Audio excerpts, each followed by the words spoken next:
By Jade and Barbara Surk. Associated Press. Paris. Paris will not broadcast World Cup matches on giant screens in public fan zones amid concerns over rights violations of migrant workers and the environmental impact of the tournament in Qatar. It follows similar moves by other French cities, despite France going in as the defending champion. Some other European teams or federations are also looking at ways to protest. Pierre Rabadan, deputy mayor of Paris in charge of sports, told reporters in the French capital that the decision against public broadcasting of matches is due to the conditions of the organization of this World Cup, both on the environmental and social level.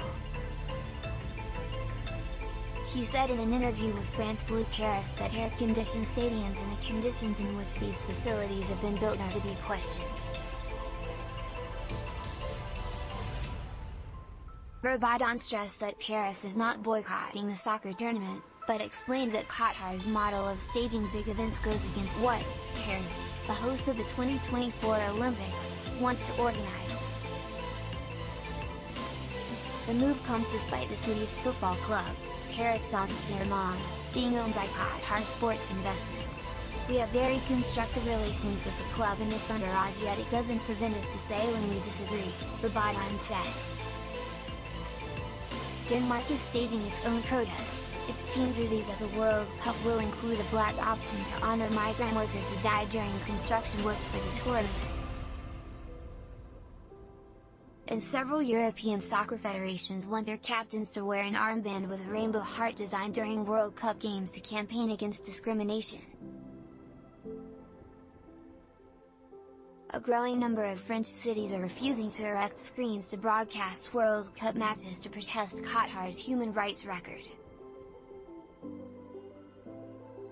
The mayor of Strasbourg, the seat of the European Parliament and the European Court of Human Rights, cited allegations of human rights abuses and exploitation of migrant workers in Qatar as the reason for cancelling public broadcasts of the World Cup. "It's impossible for us to ignore them," he warned. "We cannot condone these abuses, we cannot turn a blind eye when human rights are violated."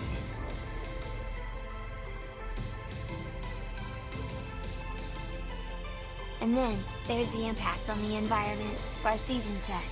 While climate change is a palpable reality, with fires and droughts and other disasters, organizing a soccer tournament in the desert defies common sense and amounts to an ecological disaster, she said.